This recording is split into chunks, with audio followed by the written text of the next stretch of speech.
अखंड ज्योत जलती है तब तक शक्तियों का पहरा आपके घर में होता है। जिस घर में अखंड ज्योत जलाई जाती है उस घर में शक्तियाँ सदैव वास करती हैं।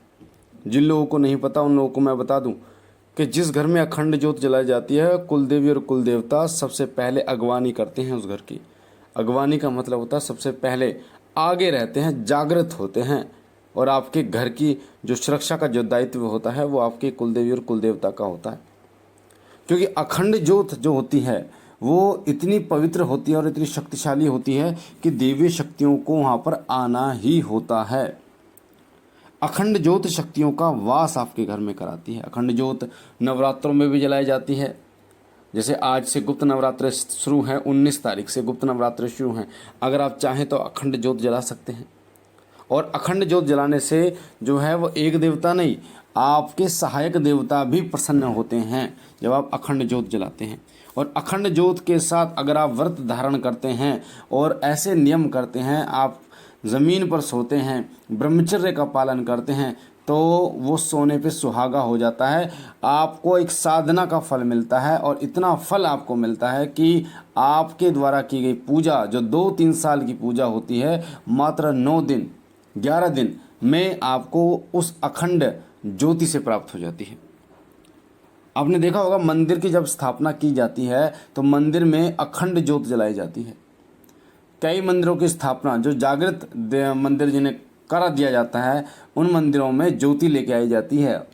जैसे माता वैष्णो के मंदिर बनना है तो माता वैष्णो देवी के जो मेन दरबार है उनका सिद्धपीठ दरबार है, वहाँ से ज्योति लाई जाती है। भगवान शिव के दरबार है, वहाँ से ज्योति लाई जाती है। माता काली का दरबार है, माता के सिद्धपीठ दरबार से ज्योति लाई जाती है। और वो ज्योति उस स्थान पर स्थापित की जाती है जिस स्थान पर मंदिर बनना है, और उस ज्योति को अखंड जलाया जाता है। लगभग 41 दिन तक अखंड जलाया जाता है।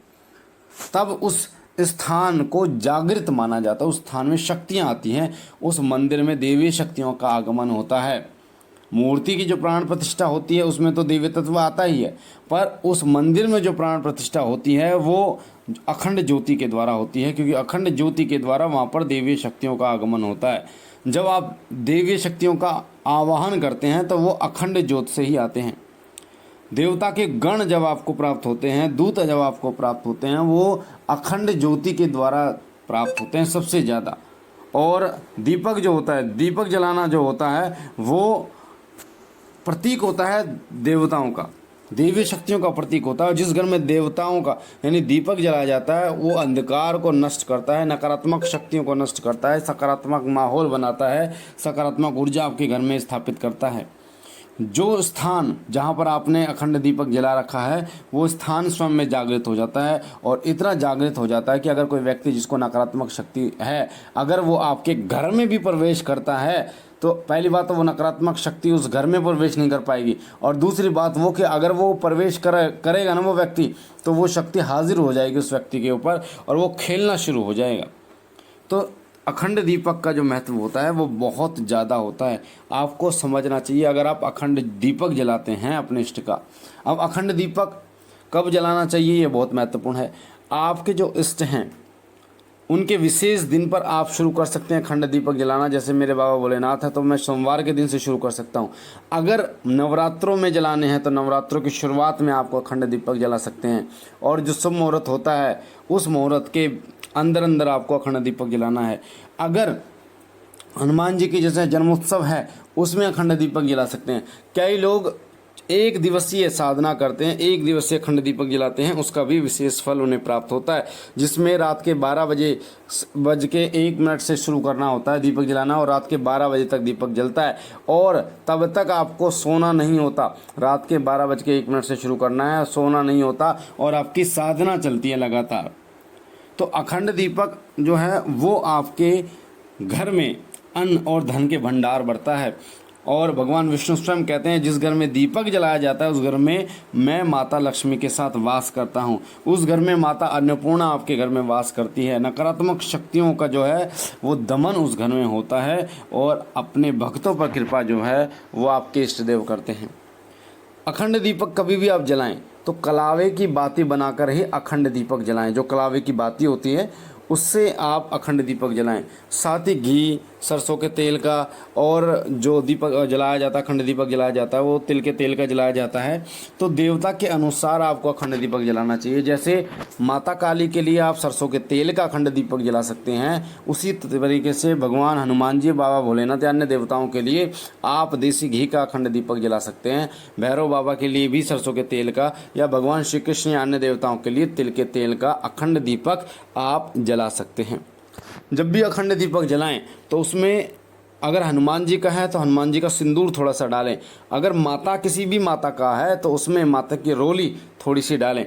और 2 लौंग उसमें जरूर डालें। अखंड दीपक में 2 लौंग वन टाइम डालने हैं आपको, 2 लौंग उसमें जरूर डालें। और थोड़े से अक्षत यानी जो चावल होते हैं वो अखंड दीपक में जरूर आपको डालने चाहिए। मैंने आपको क्या बताया, हनुमान जी की अगर आप पूजा करते हैं, दीपक जलाते हैं, तो हनुमान जी का सिंदूर उसमें डालना है, थोड़े अक्षत डालने हैं और 2 लौंग डालनी है। अगर किसी देवी की उपासना करते हैं, माता की किसी की उपासना करते हैं, आप माता का दीपक जलाते हैं, तो उसमें आपको माता की रोली थोड़ी सी जरूर डालनी है। अखंड दीपक बुझना नहीं चाहिए, इस चीज़ का विशेष रूप से आपको ध्यान रखना है। तो अखंड दीपक का जो साइज़ है वो उस हिसाब से लेना, ताकि घी और तेल इतनी मात्रा में आ पाए ताकि आपका अखंड दीपक बुझे ना। जब आप सो रहे हो तब भी आपका अखंड दीपक ना बुझे। और एक बात और बता दो, अखंड दीपक जब आप जलाएंगे तो आपके साथ ऐसा हो सकता है कि थोड़ी बहुत आपके घर में जो है वो आपसी टकराव हो सकता है, लड़ाई झगड़े हो सकते हैं। और उसका सबसे बड़ा कारण होता है कि आपके घर में अगर कोई नकारात्मक ऊर्जा है, नकारात्मक शक्ति है, तो जब उसको पीड़ा शुरू होती है। क्योंकि जब अखंड दीपक आप जलाते हैं तो उस देवी देवता के जो गण हैं, उनके जो सेवक हैं, उनके जो दूत हैं, वो उनका पहरा आपके घर में होना शुरू हो जाता है। और वो फिर उनमें जो है उन नकारात्मक शक्तियाँ जो आपके घर में है उनका खिंचाव करते हैं, उनमें मार लगाते हैं, जिसके कारण वो शक्तियाँ चाहकर आप मतलब खुद अपनी ये संभव प्रयास करती हैं कि आपके घर में किसी प्रकार से इस अखंड दीपक को बुझा दिया जाए या इस पूजा को रोक दिया जाए। तो वो दिमाग पर बैठकर जितनी उनमें शक्ति बचती है वो लड़ाई झगड़े या आपसी टकराव कराते हैं, जिसके कारण आपका दीपक बुझ जाए। तो इन चीज़ों का आपको ध्यान रखना। ये संकेत हैं कि अगर आपके घर में नकारात्मक ऊर्जा है तो अखंड दीपक जलाने के बाद आपके घर में ये चीज़ें होंगी। और ऐसा नहीं है कि पूरे 11 दिन या जब तक आपने जला जब होंगे, ये एक दिन में होगी और उसके बाद शांत हो जाएगी। एक 2 बार होगी, उसके बाद शांत हो जाएगी। तो आपको इन संकेतों को भी समझना चाहिए। बाकी मैं यही कहना चाहूँगा, अखंड दीपक जलाइए। और अखंड दीपक जब लास्ट उनका दिन होता है, यानी 11 दिन तक आपने जलाया, तो 11वें दिन तक उसे जलते रहने दीजिए, बुझाना नहीं है हाथ से। कभी आप सोचो कि 11 दिन तक आपको जलाना था, बुझा देता हूँ, बुझाना नहीं होता कभी भी वो दीपक आपको। और जब अखंड दीपक पूर्ण हो जाए तो प्रसाद जरूर बांटें। और भोग जो अपने इष्ट देव को रोजाना लगाना है आपको, 2 लोगों का भोग रोजाना, और जो भी आपके पास मिष्ठान है उसका भोग रोजाना आप लगाइए। रोजाना सुबह 2 लोगों का भोग लगाइए, उसके बाद फिर मीठा कुछ उनके जैसे मिश्री हो गई, मीठा जरूर उनको भोग लगाइए। और सुबह शाम भोग लगा सकते हैं आप 2 लोगों और मीठे का, आपकी इच्छा है। तो आप देखेंगे कि आपके इष्ट देव की कृपा आपको कितनी मिलनी शुरू हो जाती है। बाकी मुझे आशा है जानकारी आपको पसंद आई होगी। पहली बार चैनल पे है तो चैनल को लाइक कीजिए, शेयर कीजिए और सब्सक्राइब कीजिए। शिव कृपा परिवार के साथ जुड़िए। बाबा भोलेनाथ आप पर कृपा करें, आपके घर परिवार पर कृपा करें। एक बात और बता दूं कि ऐसे लोग हैं जो भगवान शिव की फ़ोटो लगाकर जो हमारे चैनल पर लगी हुई है और शिव कृपा गुरुजी के नाम से कहकर और अपना नंबर डाल रहे हैं और लोगों से पैसे ले रहे हैं, तो ऐसे लोगों से सावधान रहिए। अभी तक हमने किसी को नंबर नहीं दिया है और ना किसी से मैं पैसे लेता हूं। मेरा मानना ये है, क्योंकि मैं भी खुद जॉब करता हूं, मेहनत करता हूं। 1-1 रुपया आपका बहुत महत्वपूर्ण है, किसी को भी ना भेजें, किसी को भी ना दें। बाकी बाबा भोलेनाथ आप पर कृपा करें, आपके तमाम सपनों को पूर्ण करें। हम मिलते एक नई जानकारी के साथ, तब तक के लिए ओम नमः शिवाय।